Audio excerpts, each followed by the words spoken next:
Ever since I was a little girl, my father told me that he knew that I was going to help somebody.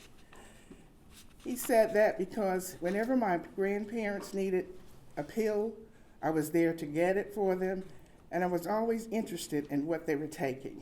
My aunt was a nurse's aide at the Central Hospital in Macon, Georgia. She impressed me so that I thought I wanted to be a nurse's aide. And as the saying goes, be careful what you wish for, because it might just get it.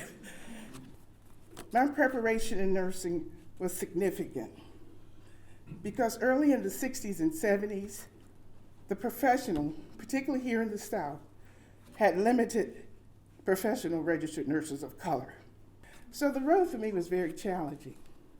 There was a pivotal point in my early career, the fact that my fundamental nursing clinical instructor made a comment to me, and I will never forget.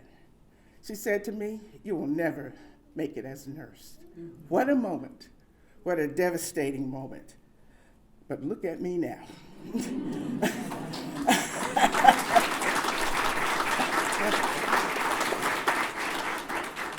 I had a very small support system, because you see in the class of 35, there were only 5 African American students.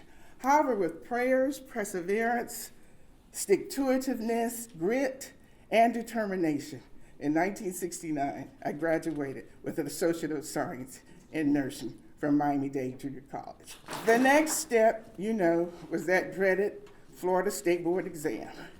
Back in those days, it was a 2-day ordeal. You had a day full of testing and written tests, and a second day full of practicum. What a challenge. And then the second day, we had to do a practicum, which entailed skill stations all over, and you never knew what you were going to have to do and perform to perfection.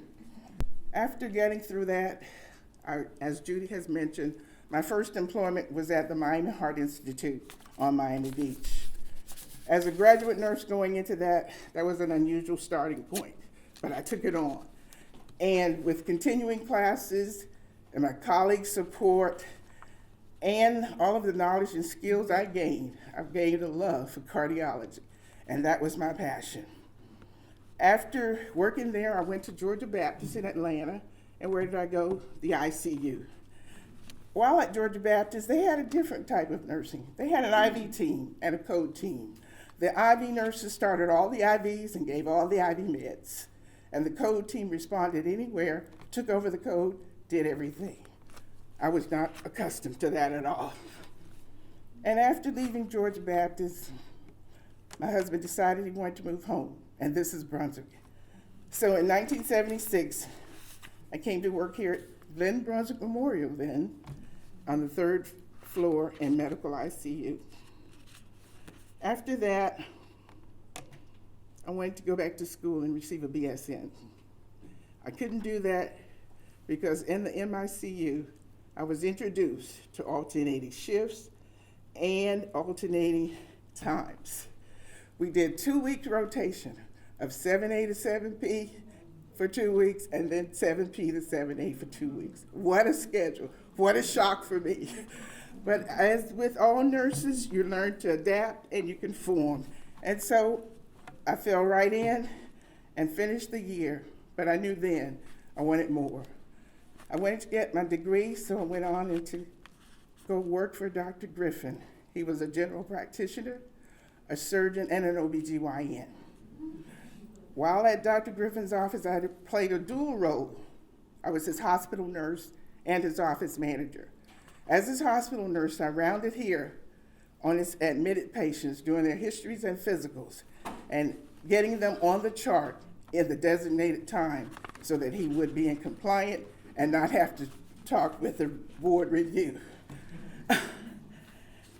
After I started at Armstrong State, and in 1979, I got my BSN. But I wasn't finished with school. In '84, there was a faculty position over at Brunswick Junior College at that time, and they asked me if I would fill that position in the LPN program. After doing that for 3 years, I was asked to join the RN program. And at that time, it was stipulated that a master's was required. So I was back in school. And in 1990, I got my Master's of Science degree. I also in 1990 was inducted into the National Honor Society, a very proud moment for me.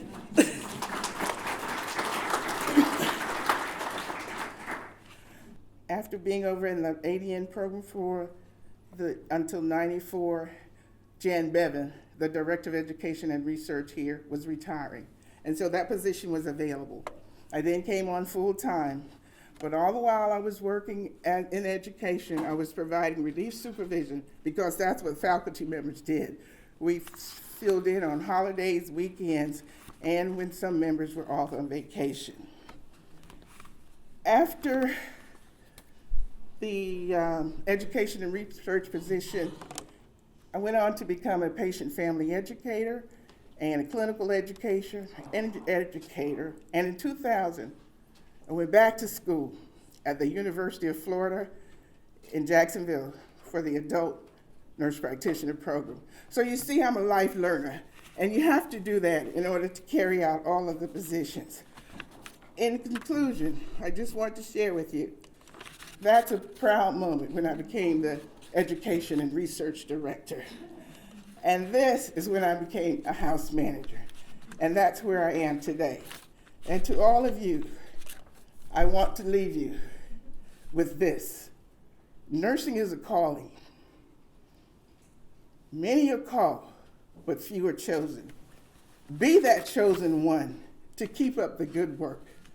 Be that chosen one to know that excellence is the best way. Be that chosen one to be great at what you do. And be that chosen one to set a positive tone and be encouraging, and do not dwell on the negative. And in conclusion, I want to thank you and be that difference in someone's life. Thank you so much.